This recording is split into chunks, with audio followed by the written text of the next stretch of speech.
जो बात दिल से उठती है वो भाव है। शिव मेरे गुरु हैं, ये बात अगर दिल से उठती है तो ये भाव है, अगर दिमाग से उठती है तो ये विचार है। जब तक भाव में नहीं जाएगी ये बात, कहा ही जाता है कि आध्यात्म की किसी भी गाड़ी का पेट्रोल भाव होता। शास्त्र हमारे कहते ही हैं भावेन लभते देवता भावेन देव दर्शनम। शास्त्र कहते हैं भारत के कि भाव से देवता मिलते हैं, भाव से देवताओं का दर्शन होता है। तो आध्यात्म की कोई गाड़ी का पेट्रोल भाव ही है, विचार नहीं। शिव मेरे गुरु हैं ये विचार रिजल्ट नहीं देगा, लेकिन जब मन में बैठ जाएगी बात कि शिव मेरे गुरु हैं, मेरा गुरु है, वो रिजल्ट आने लगेगा। नेक्स्ट जिज्ञासा नहीं है, एक निवेदन है। मध्य प्रदेश से रीवा से भाई अशोक आप लिख रहे हैं कि आज 3 साल से रीवा वो सिद्धि जिला में महादेव का काम हम लोग कर रहे हैं।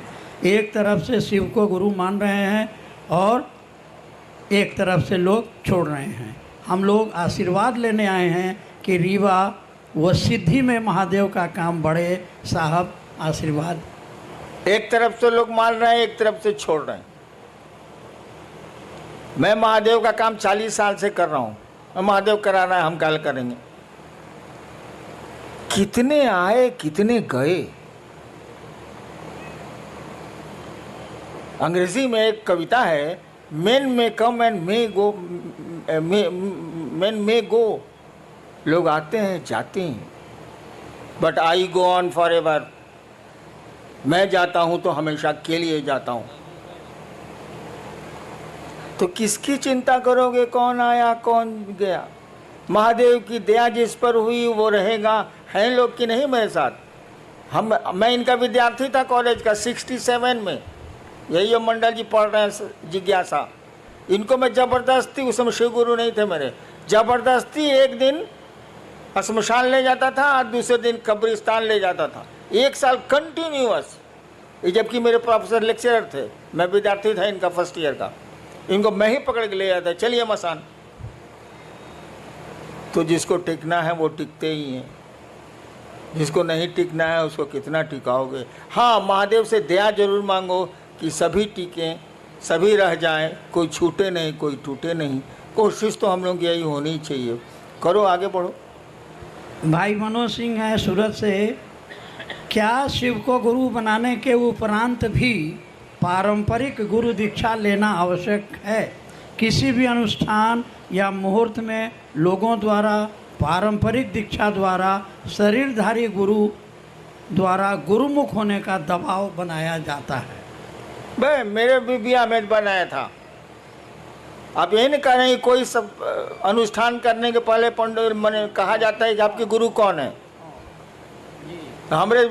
मेरी शादी एस्टेट में है, चली गई पत्नी मेरी शादी में भी यही हुआ था। एस्टेट का पंडित था, पंडित जी थे बेचारे, मर गए, कहा हम था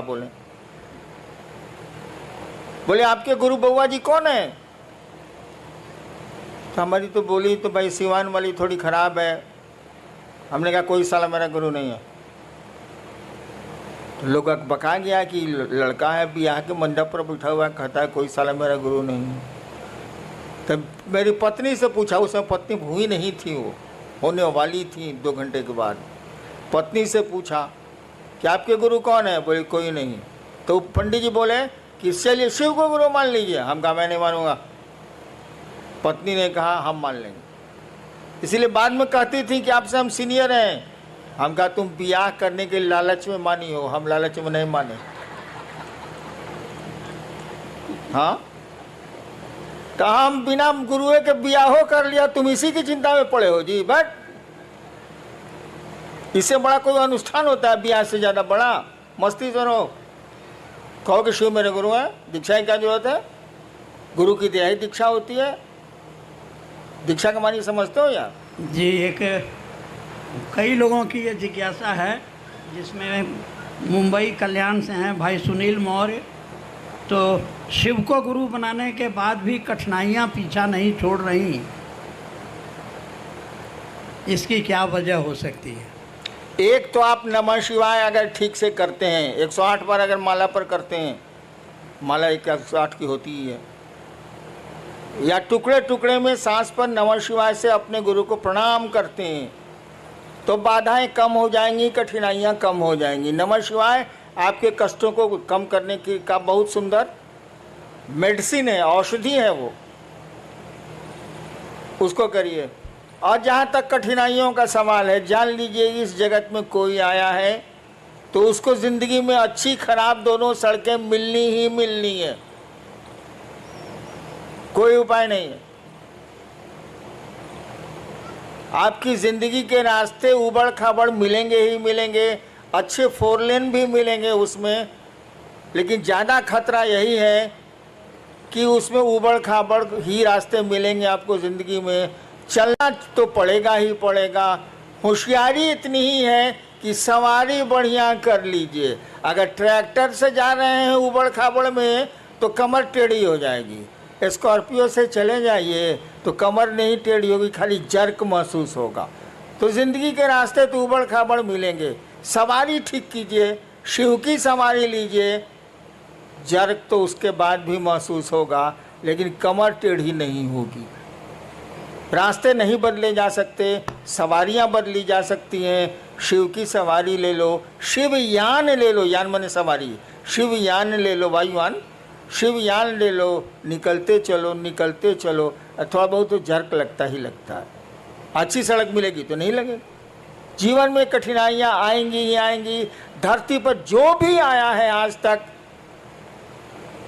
परेशानियों में रहा है वो, और उसमें उसने काम किए हैं।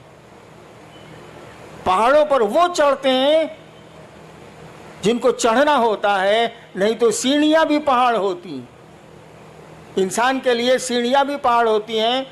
और कोई है जो एवरेस्ट पर भी चढ़ता है और जिसका नाम होता है शेरपा तेंजिंग, दुनिया जानती है उसको। और कुछ लोग मिलेंगे कि आपके घर नहीं आ सकेंगे, एक पहला मंजिल पर आपका रहने का है, बड़ी दिक्कत है। कुछ लोग सीढ़ियों को पहाड़ बनाते हैं, कुछ लोग पहाड़ को सीढ़ियाँ इन इसीलिए इन चीज़ों से नहीं घबराना है। परेशानियाँ हो आगे बढ़ो, शिव की ओर बढ़ो, तभी मज़ा है, तभी किसी रिजल्ट का मज़ा है, नहीं तो कुछ मज़ा वजह नहीं। चलना चाहिए क्या? आयोजक गण क्या मुझको अनुमति देंगे? चलिए भाई, सूरत का ये शिव गुरु महोत्सव, बैठिए आप लोग। एक मेरी दिल की इच्छा बताता हूं आपको, शायद पूरी हो पाए या नहीं, आप कर पाए कि नहीं। सूरत में मैं शिव की सूरत देखना चाहता हूं, उस महादेव की।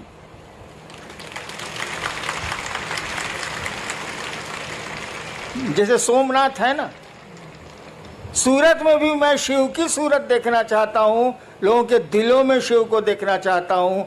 आप मदद करें, आप सहयोग करें, महादेव दया करें। आपको प्रणाम।